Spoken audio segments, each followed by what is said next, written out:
SSLC Hindi Kashmiri सेब ಎರಡನೇ ಪಾಠದ ನೋಟ್ಸ್। लेखक परिचय। लेखक का नाम मुंशी प्रेमचंद। जन्म 31 जुलाई 1880, 31 जुलाई 1880।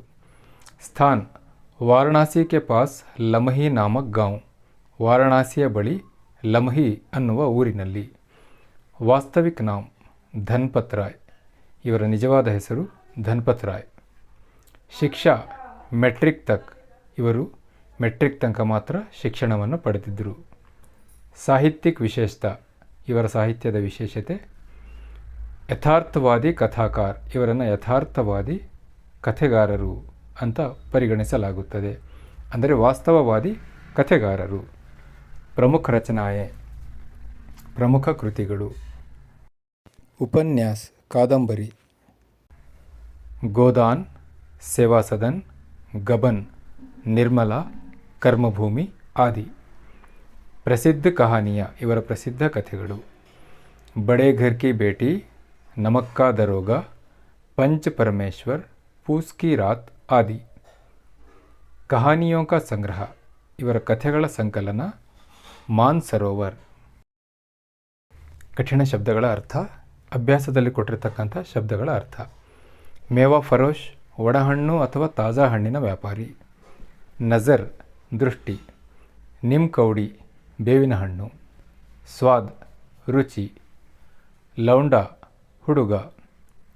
ಮೋಲ್ ಭಾವ್, ಬೆಲೆ। ತರಾಜು, ತಕ್ಕಡಿ। ಕಾಯ್ದಾ, ನಿಯಮ। ಗಲ್ನಾ, ಮೆತ್ತಗಾಗು। ಬೇದಾಗ್, ಕಳಂಕರಹಿತ। ಸುರಾಖ್, ರಂಧ್ರ।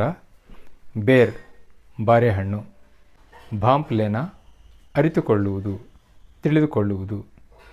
ಚೌಕಸ್, ಎಚ್ಚರಿಕೆ। ಕಚಹರಿ, ಕಚೇರಿ। ಸಾಕ್, ಲೇನ್ದೇನ್, ವ್ಯವಹಾರ। ಛಟಾಂಕ್, ಸೇರಿನ 16ನೇ ಒಂದು ಭಾಗ। ರೇವಡಿ, ಎಳ್ಳು ಮತ್ತು ಸಕ್ಕರೆಯಿಂದ ಮಾಡಿದ ಒಂದು ಮಿಠಾಯಿ। ಏಕ್ ವಾಕ್ಯ में उत्तर लिखिए। पहला मुख्य प्रश्न, एक वाक्य में उत्तर लिखिए। ಲೇಖಕ್ ಚೀಜೆ ಖರೀದಿನೆ ಕहाँ गए, ಲೇಖಕರು ವಸ್ತುಗಳನ್ನು ಕೊಂಡುಕೊಳ್ಳೋದಕ್ಕೆ ಎಲ್ಲಿಗೆ ಹೋದರು? ಲೇಖಕ್ ಚೀಜೆ ಖರೀದಿನೆ ಚೌಕ್ ಗಯೆ, ಲೇಖಕರು ವಸ್ತುಗಳನ್ನು ಕೊಂಡುಕೊಳ್ಳಲು ಒಂದು ವೃತ್ತ ಸರ್ಕಲ್ಲಿಗೆ ಹೋದರು। ಲೇಖಕ್ಕೋ ಕ್ಯಾ ನಜರ್ ಆಯಾ, ಲೇಖಕರಿಗೆ, ಲೇಖಕರ ದೃಷ್ಟಿಗೆ ಏನು ಬಿತ್ತು? ಲೇಖಕ್ಕೋ ರಂಗದಾರ್ ಗುಲಾಬಿ ಸೇಬ್ ನಜರ್ ಆಯೆ, ಲೇಖಕರಿಗೆ ಬಣ್ಣ ಬಣ್ಣದ ಗುಲಾಬಿ ಸೇಬುಗಳು ಕಂಡುಬಂದವು। ಲೇಖಕ ಜಿ ಕ್ಯೋ ಲಲಚಾ ಉಠಾ, ಲೇಖಕರ ಮನಸ್ಸು ಏನನ್ನು ಕಂಡು ಯಾಕೆ ಆಸೆ ಪಡ್ತು? ರಂಗದಾರ್ ಗುಲಾಬಿ ಸೇಬ್ ದೇಖಕರ್ ಲೇಖಕ ಜಿ ಲಲಚಾ ಉಠಾ, ಬಣ್ಣ ಬಣ್ಣದ ಗುಲಾಬಿ ಸೇಬು ಹಣ್ಣನ್ನು ನೋಡಿಬಿಟ್ಟು ಲೇಖಕರ ಮನಸ್ಸು ಬಯಸ್ತು, ಆಸೆ ಪಡ್ತು। ಟೊಮಾಟೊ ಕಿಸ್ಕಾ ಅವಶ್ಯಕ ಅಂಗ ಬನ್ ಗಯಾ ಹೈ, ಟೊಮಾಟೊ ಈಗ ಯಾವುದರ ಅವಶ್ಯಕ ಅಂಗವಾಗಿದೆ? ಟೊಮಾಟೊ ಭೋಜನ ಕಾ ಅವಶ್ಯಕ ಅಂಗ ಬನ್ ಗಯಾ ಹೈ, ಟೊಮಾಟೊ ಈಗ ಭೋಜನದ ಒಂದು ಅವಶ್ಯಕ ಅಂಗವಾಗಿದೆ। ಸ್ವಾದ್ ಮೇ ಸೇಬ್ ಕಿಸಿಸೇ ಬಡ್ಕರ್ ನಹೀ ಹೈ, ರುಚಿಯಲ್ಲಿ ಸೇಬು ಯಾವುದಕ್ಕಿಂತ ಹೆಚ್ಚಲ್ಲ। ಸ್ವಾದ್ ಮೇ ಸೇಬ್ ಆಮ್ ಸೆ ಬಡ್ಕರ್ ನಹೀ ಹೈ, ಅದು ಮಾವಿನ ಹಣ್ಣಿಗಿಂತ ಹೆಚ್ಚು ರುಚಿಯಲ್ಲ। ಛೇ, ರೋಜ್ ಏಕ್ ಸೇಬ್ ಖಾನೆ ಸೆ ಕಿಸ್ಕಿ ಜರೂರತ್ ನಹೀ ಹೋಗಿ, ಪ್ರತಿನಿತ್ಯ ಒಂದು ಸೇಬೆ ಹಣ್ಣನ್ನು ತಿನ್ನುವುದರಿಂದ ಯಾರ ಅವಶ್ಯಕತೆ ಇಲ್ಲ। ರೋಜ್ ಏಕ್ ಸೇಬ್ ಖಾನೆ ಸೆ ಡಾಕ್ಟರ್ ಕಿ ಜರೂರತ್ ನಹೀ ಹೋಗಿ, ಪ್ರತಿನಿತ್ಯ ಒಂದು ಸೇಬು ಹಣ್ಣನ್ನು ತಿನ್ನುವುದರಿಂದ ಡಾಕ್ಟರ್ನ ಅವಶ್ಯಕತೆ ಇಲ್ಲ। 2-3 वाक्यों में उत्तर लिखिए, 2-3 ವಾಕ್ಯಗಳಲ್ಲಿ ಉತ್ತರಿಸಿ। आजकल शिक्षित समाज में किसके बारे में विचार किया जाता है, ಇತ್ತೀಚೆಗೆ ಶಿಕ್ಷಿತ ಸಮಾಜದಲ್ಲಿ ಯಾರ ಬಗ್ಗೆ, ಅಂದರೆ ಯಾವುದರ ಬಗ್ಗೆ ವಿಚಾರ ಮಾಡುವ ಅಭ್ಯಾಸ, ಪ್ರವೃತ್ತಿ ಇದೆ? आजकल शिक्षित समाज में विटामिन और प्रोटीन के शब्दों के बारे में विचार करने की प्रवृत्ति हो गई है, ಇತ್ತೀಚೆಗೆ ಶಿಕ್ಷಿತರಲ್ಲಿ ವಿಟಮಿನ್ ಮತ್ತು ಪ್ರೋಟೀನ್ ಅನ್ನುವ ಶಬ್ದಗಳ ಬಗ್ಗೆ ವಿಚಾರ ಮಾಡ್ತಕ್ಕಂಥ ಪ್ರವೃತ್ತಿ ಹೆಚ್ಚಾಗಿದೆ, ಕಂಡುಬರ್ತಾ ಇದೆ। ದುಕಾನ್ದಾರ್ನೇ ಲೇಖಕ್ ಸೆ ಕ್ಯಾ ಕಹಾ, ಅಂಗಡಿಯವನು ಲೇಖಕರಿಗೆ ಏನು ಹೇಳ್ದ? ದುಕಾನ್ದಾರ್ನೇ ಲೇಖಕ್ ಸೆ ಕಹಾ, ಬಾಬೂಜಿ ಬಡೆ ಮಜೆದಾರ್ ಸೇಬ್ ಆಯೆ ಹೈ, ಖಾಸ್ ಕಶ್ಮೀರ್ಗೆ। ಅವನು ಹೇಳ್ದ, ಸಾಹೇಬ್ರೆ ತುಂಬ ರುಚಿಯಾದ ಸೇಬಿನ ಹಣ್ಣುಗಳು ಬಂದಿವೆ ಕಾಶ್ಮೀರದಿಂದ। आप ले जाएं खाकर तबीयत खुश हो जाएगी. ನೀವು ತಗೊಂಡು ಹೋಗಿ ತಿನ್ನಿರಿ, ನಿಮ್ಮ ಆರೋಗ್ಯ ಸುಧಾರಿಸುತ್ತೆ, ನೀವು ತುಂಬ ಸಂತೋಷ ಪಡ್ತೀರಿ. 3. दुकानदार ने अपने नौकर से क्या कहा. ಅಂಗಡಿಯವನು ತನ್ನ ಆಳಿಗೆ ಏನು ಹೇಳ್ದ. दुकानदार ने अपने नौकर से कहा, ಅವನು ಹೇಳ್ದ, सुनो आध सेर कश्मीरी सेब निकाल ला, चुनकर लाना. ಕೇಳು, ಅರ್ಧ ಸೇರು ಕಾಶ್ಮೀರದ ಸೇಬನ್ನು ತಗೊಂಬ, ಆರಿಸಿ ತಗೊಂಬ ಅಂತ ಹೇಳ್ದ. ಸೇಬ್ ಕಿ ಹಾಲತ್ ಕೆ ಬಾರೆ ಮೇ ಲಿಖಿಯೇ. ಸೇಬಿನ ಸ್ಥಿತಿ ಹೇಗಿತ್ತು ಬರೀರಿ. ಸಂಕ್ಷಿಪ್ತವಾಗಿ ಇಲ್ಲಿ ಕೊಟ್ಟಿರೋದು, ಏಕ್ ಸೇಬ್ ನಿಕಾಲ ತೋ ಸಡಾ ಹುವಾ ಥಾ. ಮೊದಲನೇ ಸೇಬ್ ತೆಗೆದಾಗ ಅದು ಕೊಳೆತಿತ್ತು. ಏಕ್ ರೂಪಾಯಿಗೆ ಆಕಾರ ಕಾ ಚಿಲ್ಕ ಗಲ್ ಗಯಾ ಥಾ. 1 ರೂಪಾಯಿ ಆಕಾರದ ಸಿಪ್ಪೆ ಮೆತ್ತಗಾಗಿತ್ತು. ದೂಸರಾ ನಿಕಾಲ ಮಗರ್ ವಹ ಆಧಾ ಸಡಾ ಹುವಾ ಥಾ. ಎರಡನೇ ಸೇಬ್ ತೆಗೆದಾಗ ಅದು ಅರ್ಧ ಕೊಳೆತು ಹೋಗಿತ್ತು. ತೀಸರಾ ಸೇಬ್ ನಿಕಾಲ ವಹ ಏಕ್ ತರಫ್ ದಬ್ಕರ್ ಬಿಲ್ಕುಲ್ ಪಿಚಕ್ ಗಯಾ ಥಾ. ಮೂರನೇ ಸೇಬ್ ತೆಗೆದಾಗ ಅದು ಒಂದು ಕಡೆಗೆ ಜಜ್ಜಿದಂತೆ ಆಗಿತ್ತು. ಚೌಥಾ ಬೇದಾಗ್ ಥಾ ಮಗರ್ ಉಸ್ಮೆ ಏಕ್ ಕಾಲಾ ಸುರಾಖ್ ಥಾ. ನಾಲ್ಕನೇದು ನೋಡಲಿಕ್ಕೆ ಚೆನ್ನಾಗಿದೆ ಅನ್ನಿಸ್ತಾ ಇತ್ತು, ಆದರೆ ಅದರಲ್ಲೂ ಒಂದು ಕಪ್ಪು ರಂಧ್ರ ಇತ್ತು. ಕಶ್ಮೀರಿ ಸೇಬ್ ಪಾಠ ಸೆ ಆಪ್ಕೋ ಕ್ಯಾ ಸೀಖ್ ಮಿಲ್ತಿ ಹೈ. ಕಶ್ಮೀರಿ ಸೇಬ್ ಪಾಠದಿಂದ ನೀವೇನು ಪಾಠ ಕಲಿಬೋದು. कश्मीरी सेब पाठ से सीख मिलती है कि खरीदारी करते समय आंखें ना बंद कर लिया करें, नहीं तो धोखा खाने की संभावना है. ಕಶ್ಮೀರಿ ಸೇಬ್ ಪಾಠದಿಂದ ನಾವೇನು ಕಲಿಬೋದು ಅಂದರೆ, ಯಾವುದೇ ವಸ್ತುವನ್ನು ಕೊಂಡ್ಕೋಬೇಕಾದ್ರೆ ಕಣ್ಣು ಮುಚ್ಚಿ ಕೊಂಡ್ಕೋಬಾರ್ದು, ಇಲ್ಲದಿದ್ದರೆ ಮೋಸ ಹೋಗುವ ಸಂಭವನೀಯತೆ ಹೆಚ್ಚಾಗಿರುತ್ತೆ. ಥರ್ಡ್ ಮೇನ್ ಕ್ವಶನ್, ಜೋಡ್ಕರ್ ಲಿಖಿಯೇ. ಇಲ್ಲಿ ಉತ್ತರಗಳನ್ನು ಮಾತ್ರ ಹೇಳ್ತಾ ಇರೋದು. ಸೇಬ್ ಕೋ ರುಮಾಲ್ ಮೇ ಬಾಂಧಕರ್ ಮುझे दे दिया. ಸೇಬನ್ನು ರುಮಾಲಿನಲ್ಲಿ ಕಟ್ಟಿ ನನಗೆ ಕೊಟ್ಟ. ಫಲ್ ಖಾನೆ ಕಾ ಸಮಯ ತೋ. ಹಣ್ಣುಗಳನ್ನು ತಿನ್ನುವ ಸಮಯ. ಪ್ರಾತಃ ಕಾಲ್ ಹೈ. ಬೆಳಗಿನ ಸಮಯ. ಏಕ್ ಸೇಬ್ ಭಿ ಖಾನೆ ಲಾಯಕ್ ನಹಿ. ಒಂದು ಸೇಬು ಸಹ ತಿನ್ನಲು ಯೋಗ್ಯವಾಗಿರಲಿಲ್ಲ.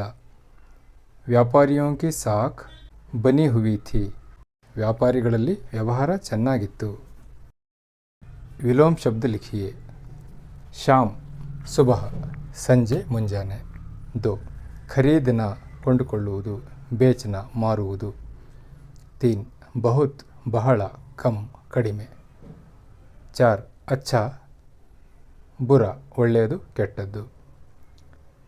5. ಶಿಕ್ಷಿತ್ ಅಶಿಕ್ಷಿತ್. 6.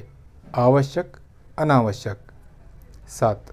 ಗರೀಬ್ ಅಮೀರ್, ಬಡವ ಶ್ರೀಮಂತ. ರಾತ್ ದಿನ್, ರಾತ್ರಿ ಹಗಲು. 9. ಸಂದೇಹ ನಿಸ್ಸಂದೇಹ. 10. ಸಾಫ್ ಗಂಧ. ಸಾಫ್ ಅಂದರೆ ಸ್ವಚ್ಛ, ಗಂಧ ಅಂದರೆ ಗಲೀಜಾಗಿರುವ. ಬೇಯಿಮಾನ್ ಈಮಾನ್, ಅಪ್ರಾಮಾಣಿಕ ಪ್ರಾಮಾಣಿಕ. ವಿಶ್ವಾಸ್ ಅವಿಶ್ವಾಸ್. ಸಹಯೋಗ್ ಅಸಹಯೋಗ್. ಹಾನಿ ಲಾಭ. ಪಾಸ್ ಹತ್ತಿರ, ದೂರ್ ದೂರ. ಗಮ್ ದುಃಖ ಖುಷಿ. ಕನ್ನಡದಲ್ಲಿ ಬಳಸದ ಹಿಂದಿ ಶಬ್ದಗಳಿಗೆ ಮಾತ್ರ ಅರ್ಥ ಹೇಳ್ತಾ ಇದ್ದೀನಿ. ಅನುರೂಪತ, ಪಾಂಚವ ಮುಖ್ಯ ಪ್ರಶ್ನೆ. ಕೇಲ ಬಾಳೆಹಣ್ಣು, ಪೀಲಾ ರಂಗ್ ಹಳದಿ ಬಣ್ಣ. ಸೇಬ್ ಸೇಬು, ಗುಲಾಬಿ ರಂಗ್ ಗುಲಾಬಿ ಬಣ್ಣ. ಸೇಬ್ ಫಲ್ ಎರಡನೇದು. ಸೇಬ್ ಅನ್ನೋದು ಒಂದು ಹಣ್ಣು. ಗಾಜರ್ ಗಾಜರ್ ಕ್ಯಾರೆಟ್. ಸಬ್ಜಿ ಅದೊಂದು ತರಕಾರಿ. ನಾಗ್ಪುರ್ ಸಂತ್ರ. ನಾಗ್ಪುರ್ನಲ್ಲಿ ವಿಶೇಷವಾಗಿ ಸಂತ್ರ ಕಿತ್ತಳೆ ಹಣ್ಣನ್ನು ಬೆಳೆಯಲಾಗುತ್ತದೆ. ಕಾಶ್ಮೀರ್ ಅದು ಯಾವುದಕ್ಕೆ ಫೇಮಸ್ಸು? ಸೇಬಿನ ಹಣ್ಣುಗಳಿಗೆ. ಕಪಡ ಬಟ್ಟೆ.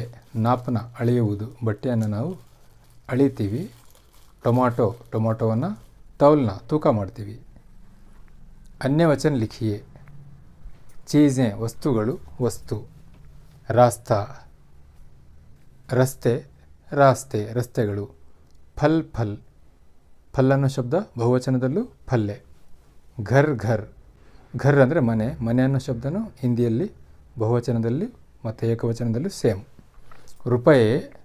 ರೂಪಾಯಿಗಳು. ರೂಪಾಯಿ. ಆಂಖೆ ಕಣ್ಣುಗಳು, ಆಂಖ್ ಕಣ್ಣು. ಕರ್ಮಚಾರಿ ಗಣ. ಕರ್ಮಚಾರಿ ಅಂದರೆ ಕೆಲಸಗಾರರು, ಕೆಲಸ ಮಾಡೋರು. ವ್ಯಾಪಾರಿ ಗಣ. ವ್ಯಾಪಾರಿಗಳ ಗುಂಪು. ರೇವಡಿ ರೇವಡಿಯ ಒಂದು ತಿನ್ನುವ ಪದಾರ್ಥ. ದುಕಾನ್ ದುಕಾನೆ ಅಂಗಡಿ ಅಂಗಡಿಗಳು. ಪ್ರತ್ಯೇಕ ಶಬ್ದಕ್ಕೆ ಅಂತಿಮ ಅಕ್ಷರ से एक और ಶಬ್ದ बनाइए. ಪ್ರತಿಯೊಂದು ಶಬ್ದದ ಅಂತಿಮ ಅಕ್ಷರದಿಂದ ಹೊಸ ಶಬ್ದವನ್ನು ಮಾಡಿ. ಇದೊಂದು ರೀತಿ ಅಂತ್ಯಾಕ್ಷರಿ. ಸೇಬ್ ಬಂದರ್ ರಂಗ್ ಗರಂ. ಆ ರೀತಿ ಇಲ್ಲಿ ದುಕಾನ್ ನಗರ್ ರಸಂ ಮಂದಿರ್ ರಜತ್ ಆ ರೀತಿ ಬೇರೆ ಬೇರೆ ಶಬ್ದಗಳನ್ನ ಓದ್ಕೊಳ್ರಿ. ನಿಮ್ನಲಿಖಿತ ವಾಕ್ಯೋं को ಸಹಿ ಕ್ರಮ में लिखिए. ಕೆಳಗಿನ ವಾಕ್ಯಗಳನ್ನು ಸರಿಯಾದ ಕ್ರಮದಲ್ಲಿ ಬರೆಯಿರಿ. ಉತ್ತರಗಳನ್ನು ಮಾತ್ರ ಹೇಳ್ತಾ ಇರೋದು.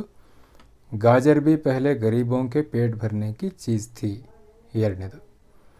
अब वह केवल स्वाद की चीज़ नहीं है. एक सेब भी खाने लायक नहीं. घर आकर अपनी भूल मालूम हुई. कन्नड़ या अंग्रेजी में अनुवाद कीजिए. गाजर भी पहले गरीबों की पेट भरने की चीज़ थी. ಕ್ಯಾರೆಟ್ ಗೆಜ್ರಿ ಸಹ ಮೊದಲು ಬಡವರ ಹೊಟ್ಟೆ ತುಂಬಿಸುವ ವಸ್ತುವಾಗಿತ್ತು. ದೋ. ದುಕಾನ್ದಾರ್ ने कहा बड़े मज़ेदार सेब आए हैं. ಅಂಗಡಿಯವನು ಹೇಳ್ದ, ತುಂಬ ರುಚಿಯಾದ ಸೇಬುಗಳು ಬಂದಿವೆ. ಅಂಗಡಿಯವನು ತುಂಬ ರುಚಿಯಾದ ಸೇಬುಗಳು ಬಂದಿವೆ ಎಂದು ಹೇಳಿದನು. ಏಕ್ ಸೇಬ್ ಭಿ ಖಾನೆ ಲಾಯಕ್ ನಹಿ. ಒಂದು ಸೇಬು ಸಹ ತಿನ್ನಲು ಯೋಗ್ಯವಾಗಿರಲಿಲ್ಲ. ದುಕಾನ್ದಾರ್ನೆ ಮುಜಸ್ಸೆ ಕ್ಷಮಾ ಮಾಂಗಿ. ಅಂಗಡಿಯವನು ನನ್ನ ಬಳಿ ಕ್ಷಮೆ ಕೇಳಿದನು.